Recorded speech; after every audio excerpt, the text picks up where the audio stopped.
요한복음 13장부터 17장까지는 십자가의 길을 걸어가시는 예수님께서 제자들에게 마지막으로 전하신 말씀이 담겨져 있어요. 요한복음 13장에서 17장까지는 예수님께서는 무슨 말씀을 하셨을까라고 보는데, 오늘 본문은 이렇게 시작을 하고 있습니다. 우리 1절 말씀 한번 읽어볼까요? 1절 말씀 같이 읽겠습니다. 시작. 너희는 마음에 근심하지 말라. 하나님을 믿으니 또 나를 믿으라. 예수님께서 제자들에게 말씀하십니다. 마음에 뭐 하지 말라고요? 근심하지 말아라. 제자들은 어떤 근심을 가지고 있었길래 예수님께서 이런 말씀을 하신 것일까요?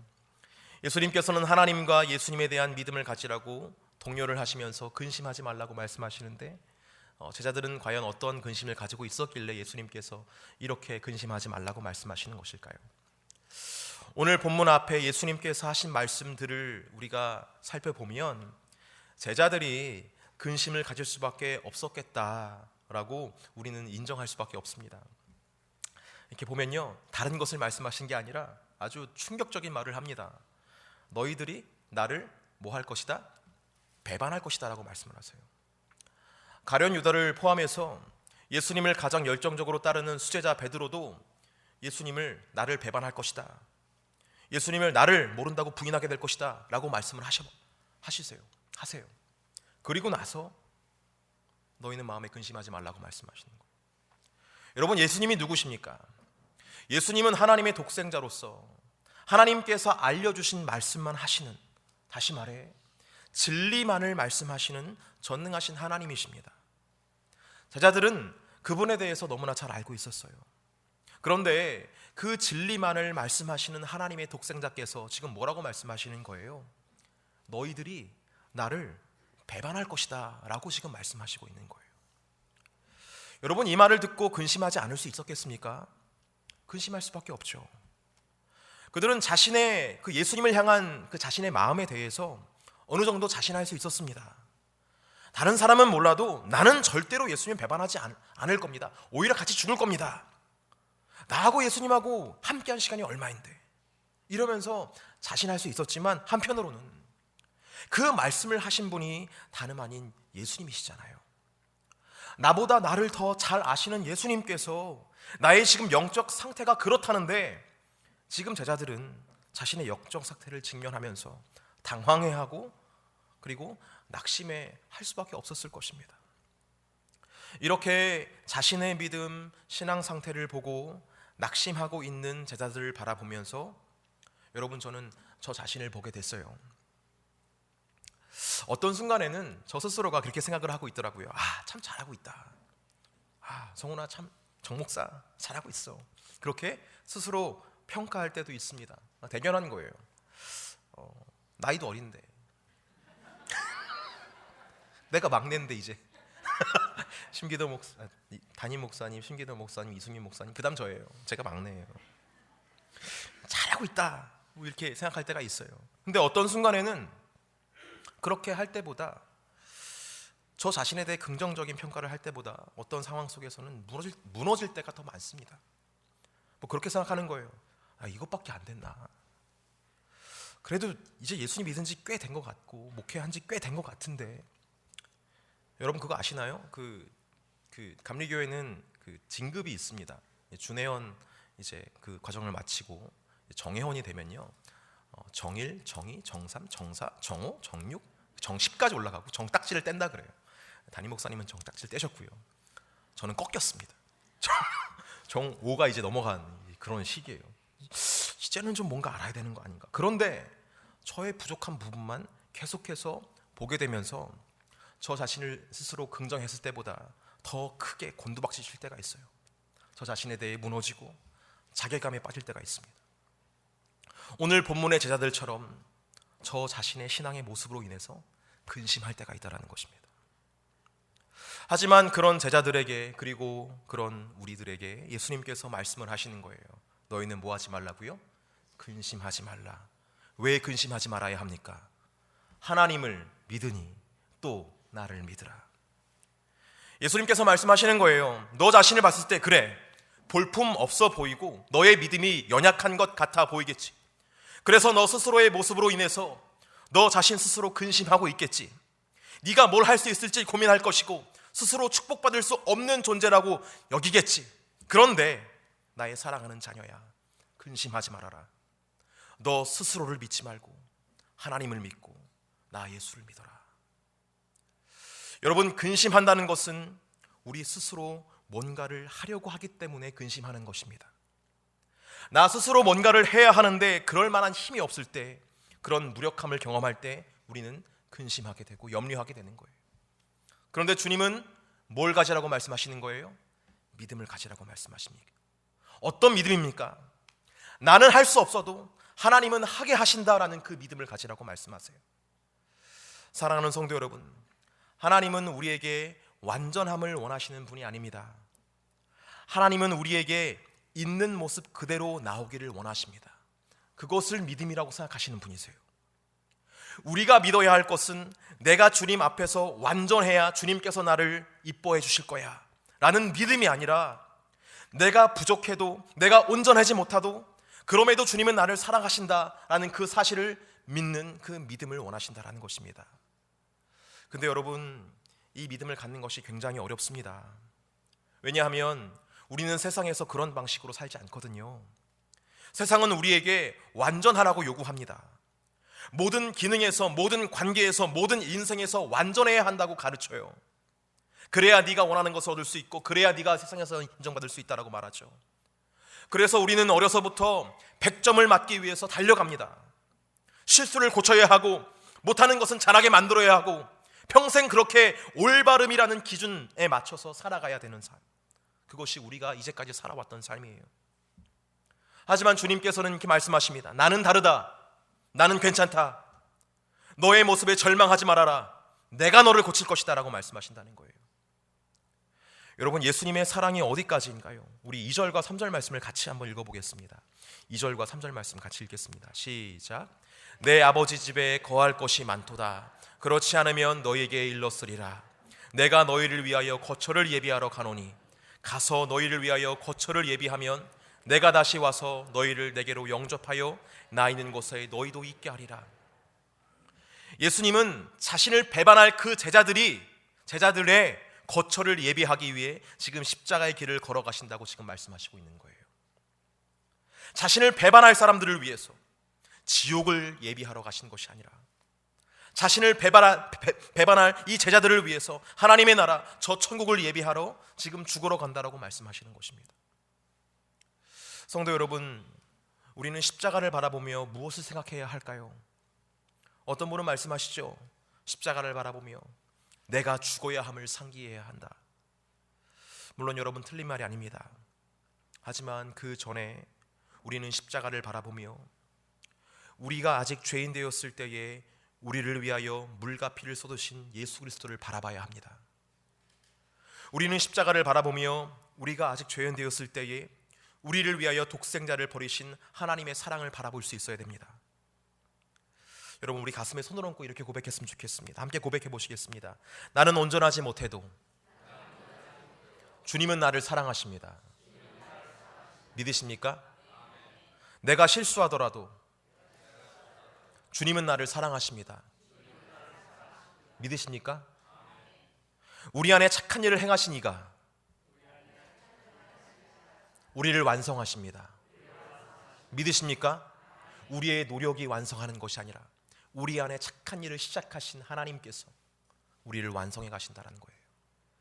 우리는 다른 것을 믿어야 할 것이 아니라 바로 이런 사랑을 간직하신 하나님, 그리고 이런 사랑을 확증하기 위해 죽음의 길을 담담히 걸어가신 예수님을 믿어야 합니다. 자신의 연약함과 부족함 때문에 걱정하고 근심하시는 분들이 계십니까? 우리의 연약함을 위해 지금도 애쓰고 계신 하나님을 바라보고 예수님을 바라보시기를 간절히 축복합니다. 이것이 진짜 믿음 생활이에요. 이렇게 예수님께서는 절대적인 사랑의 길, 우리의 연약함과 부족함을 넘어선 충만한 사랑과 생명의 길에서 지금 이야기를 하고 계셨어요. 그러면서 이렇게 말씀하십니다. 4절 말씀이에요. 내가 어디로 가는지 그 길을 너희가 아느니라. 내가 지금 어디를 향해서 그 길을 걸어가고 있는지, 어떤 사랑을 품고 나가는지 너희들은 알 거야 라고 말씀하시는 거예요. 예수님은 제자들이 그 사랑의 길에 대해서 이해하길 바라셨어요. 제자들의 부족함을 뛰어넘어 그들을 온전하게 할 뿐만 아니라 천국으로 인도할 만한, 천국에 가게 할 만한 그런 전능한 사랑과 그 생명에 대해서 예수님께서는 제자들이 좀 이해하길 원하셨습니다. 그리고 알 거라고 생각을 했어요. 하지만 돌아온 대답은 이렇습니다. 우리 5절 말씀 같이 읽어보겠습니다. 읽겠습니다. 시작. 도마가 이르되 주여 주께서 어디로 가시는지 우리가 알지 못하거늘 그 길을 어찌 알겠사옵나이까. 그런데 그들은 몰랐습니다. 예수님께서 어디를 향해 가시는지, 예수님께서 어떤 분이신지, 왜 그 길을 걸어가는지 그들은 알지 못했어요. 그들은 예수님과 함께 하고 있었지만 예수님을 알지 못했습니다. 예수님을 바라본다고 바라보고 있었지만 예수님의 진면목은 보지 못했던 것입니다. 여러분, 얼마 전에 페이스북에, 제가 이제 SNS를 하는데요, 아주 도전적인 글을 보게 되었습니다. 이런 제목의 글이었어요. 수련회 이대로 괜찮나요? 뭐 이런 글이었습니다. 1월 24일 날 제가 봤는데요. 짧은 엽서의 글이었습니다. 이게 막 그림 나오면서 척척척척 나오는 건데, 내용을 요약해서 말씀드리면 이런 겁니다. 이제까지 우리의 수련회의 그 내용들이 너무 감정적인 것에만 치우친 것은 아닌가. 꼭 눈물을 흘리고 통곡을 해야 하나님을 만났다고 하는 그 개념이 맞는 것인가. 꼭 수련회만 가면 그런 분위기를 우리가 형성하기 위해서 노력하는데 우리가 진행하는 수련회 괜찮습니까? 뭐 이런 내용이었어요. 이 글을 올리신 분은 목사님이십니다. 우리 담임 목사님이 아니라 다른 목사님. 글을 찬찬히 보는데 솔직히 말해서 너무 기분이 나쁜 거예요. 저에게 하는 말 같았거든요. 그런 집회를 위해서 강사를 섭외했고 찬양팀을 준비시키고 안 되면 될 때까지 막 기도하고 막 그러면서 이끌어왔던 저의 아름다운 추억이 다 깨져버린 것 같은 거예요. 근데 이런 글을 제가 정말 사랑하고 또 존경하는 후배 전도사님, 동생 전도사님이 그러하다라는 제목으로 공유를 했는데 얼마나 꼴보기 싫은지. 너 나한테 도전하냐? 아니면 반항하냐? 제 밑에서 함께 사역을 했던 전도사님이거든요. 이런 생각이 들면서 섭섭한 거예요. 그래서 그 게시물에다가 제가 짤막하게 답글을 달아놨습니다. 뭐라고 달아놨냐면 본론을 들어보죠 라고 달아놨어요. 왜냐하면 문제만 잔뜩 써놓고 뭐 가령 하나님 만나기 위해 수련회 기획하는 거 좋다, 그렇다면 그렇게 콧물 쏟는 게 하나님 만나는 것이냐, 과연 그러냐, 하나님 만나는 것이 무엇이냐, 이렇게 물음표를 달아놓고 to be continue, 다음 편에 이렇게 써놓은 거예요. 그러니까 뭐 물음만 있지 답은 없잖아요. 그래서 답글로 제가 본론을 들어보죠 라고 써놓은 거예요. 본론을 기다렸습니다. 기다렸는데 기다리는 것조차 까먹는 시간이 지나갔어요. 한 달 정도의 시간이 흘렀습니다. 점점 잊혀져 가던 그때에 이번 주 월요일이었던 것 같아요. 월요일에 그 게시물이 번뜩 생각나더라고요. 그 결론이 뭐였을까? 결론이 굉장히 궁금하더라고요. 찾아봤더니 요약해서 말하면 이렇습니다. 하나님을 만난다는 것은 감정적인 것만을 이야기하는 것이 아니다. 예수님과 그분이 걸어가셨던 십자가의 길에 대해서 알아가는 것이 하나님을 만나는 것이다. 이렇게 써놓으셨어요. 그래서 수련회에서는 다른 때보다 더 깊이 예수님에 대해서, 또 그분이 걸어갔던 십자가의 길에 대해서 더 깊이 이해할 수 있도록, 묵상할 수 있도록 도와야 한다. 이런 내용이었어요. 동의하십니까? 저도 그랬어요. 멍미? 뭐야? 여러분, 이 결론에 대해서 어떻게 생각하십니까? 어떻게 보면 굉장히 식상한 대안이라고 생각할지 모르겠습니다. 예수 그리스도 모르는 사람 어디 있어요? 예수님을 더 알아야 한다, 그거 말 못할 사람 누가 있습니까? 근데 여러분, 만약에 이 예수님에 대해서 식상한 대답이다 라고 생각하고 있다면 우리는 지금 뭔가 대단히 착각하고 있다는 것을 깨달을 수 있어야 한다는 그 마음이 제 안에 훅 들어오게 됐어요. 여러분, 예전에 심규도 목사님께서 하신 설교 중에 백문일답 기억하십니까? 뭐든지 물어보면 끝에 뭘로 대답하는 거예요? 예수 그리스도. 한번 해보겠습니다. 저도 한번 해볼게요. 되게 부러웠어요 그때. 내가 살고 죽는 이유가 되시는 분은 누구십니까? 내가 평생 닮아야 할 분은 누구십니까? 우리와 함께 하시는 분은 누구십니까? 이 시대의 대안은 누구십니까? 모든 영혼 속에 새겨야 할 이름은 누구십니까? 진짜 생명은 어디에 있습니까? 인생의 유일한 해답은 모두가 예수 그리스도다 라는 그런 말씀을 하신 거죠. 인생의 유일한 해답은 예수 그리스도. 그런데 가만히 생각해 보면 우리는 예수 그리스도 외에 다른 것을 찾으려고 할 때가 있다는 것을 발견하게 돼요. 우리의 길, 우리의 방법, 우리의 생명 모두 다 예수 그리스도신데, 모든 인생의 문제는 예수 그리스도 맞는데, 우리는 예수 그리스도 외에 다른 길, 다른 진리, 다른 생명을 찾으려고 할 때가 있다는 거예요. 예수 그리스도 십자가는 기본이고 그것 말고 다음 단계 더 높은 고지가 있다고 생각을 한다는 것이죠. 하지만 여러분, 우리의 신앙의 선배이신 사도 베드로께서는 이렇게 고백을 하셨습니다. 다른 이로서는 구원을 받을 수 없나니 천하 사람 중에 구원을 받을 만한 다른 이름을 우리에게 주신 일이 없음이라 하였더라. 그리고 사도 바울 역시 이렇게 고백합니다. 너희 중에서 예수 그리스도와 그 십자가에 못 박히신 것 외에는 아무것도 알지 아니하기로 작정하였습니다. 예수 그리스도만 전했던 거예요. 사도들 보니까 예수 그리스도의 부활만 전했던 거예요. 사도들 보니까 예수 그리스도만이 우리의 구원이시오 우리의 완성이십니다. 예수 그리스도로 충분합니다. 성경의 모든 말씀과 언약은 모두 예수 그리스도의 이름 안에서 완성되었다라는 거예요. 그래서 예수님께서 말씀하시는 거예요. 내가 곧 진리고 내가 곧 생명이고 내가 곧 길이다라고 말씀하시는 거예요. 하지만 우리는 이렇게 말합니다. 그건 알아요. 예수님 알아요. 하지만 다른 건 알려주세요. 성경을 더 깊이 묵상해야겠어요. 기도를 더 깊이 해야겠어요. 좀 더 깊은 신앙의 길을 배워야겠어요. 저는 아직 부족해요. 예수님은 아는데 나는 여전히 부족해요 라고 말합니다. 사랑하는 성도 여러분, 하지만 만약에 우리가 예수님 외에 다른 것을 알고 싶고 예수님 외에 다른 것을 경험하고 싶다면 이것은 예수님을 모르고 있다는 증거입니다. 예수 그리스도의 십자가, 예수 그리스도, 이것은 신비 중에 신비이고 은혜 중에 은혜이며 능력 중에 능력이에요. 지혜의 절정은 무엇입니까? 예수 그리스도.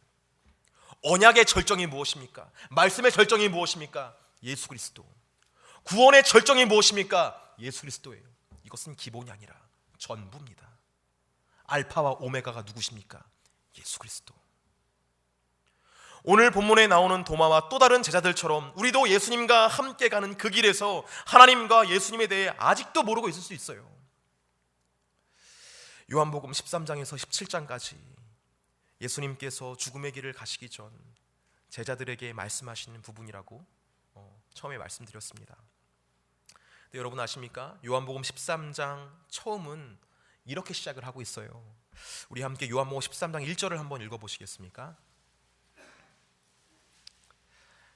요한복음 13장 1절 같이 읽겠습니다. 시작. 유월절 전에 예수께서 자기가 세상을 떠나 아버지께로 돌아가실 때가 이른 줄 아시고 세상에 있는 자기 사람들을 사랑하시되 끝까지 사랑하시니라. 죽음의 길목에서도 예수님은 두려움이 있었습니다. 하지만 예수님을 배반할 그 제자들을 어떻게 사랑하셨다고 나와 있습니까? 끝까지 사랑하셨다라고 나와 있어요. 우리는 앞전에 드린 말씀을 들으면서 막 가슴에 찔림을 경험합니다. 그래, 내가 예수님 모르지. 나는 연약하구나. 여전히 연약하구나.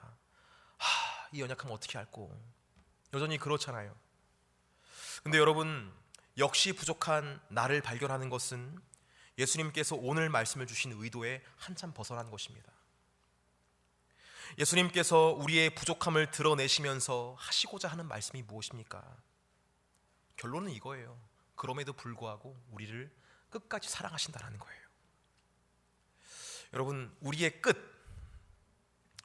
끝에는 뭐가 있습니까? 과연 그 끝을 누구에게 보여줄 수 있습니까? 부모님에게도, 나의 배우자에게도, 자녀에게는 더욱더 보이기 싫은 우리의 끝이 있어요. 하지만 그 끝을 예수님께서 어떻게 하신다는 거예요? 정죄하신다? 판단하신다? 떨어뜨려 놓으신다? 아니요. 그 끝을 끝까지 사랑하신다라는 것입니다. 그 크신 하나님의 사랑을 누리실 수 있는 저와 여러분 되기를 간절히 소망합니다. 그리고 그 끝을 예수님께 올려드립시다. 그래요, 우리도 역시나 예수님을 배반할 수밖에 없는 그런 존재들입니다. 예수님과 함께 할 수 있다라고 생각을 하지만 결국에 어떤 순간에서는 예수님을 떠날 사람들이에요. 하지만 그 끝도 주님은 받아주신다는 그 사실을 믿으시기를 간절히 소망합니다. 그래서 담대하게 우리의 끝을 주님께 올려드리며 주여 나를 붙잡아 주시고 나를 이끌어 주시옵소서 라고 기도할 수 있는 오늘 이 시간 되기를 간절히 소망합니다.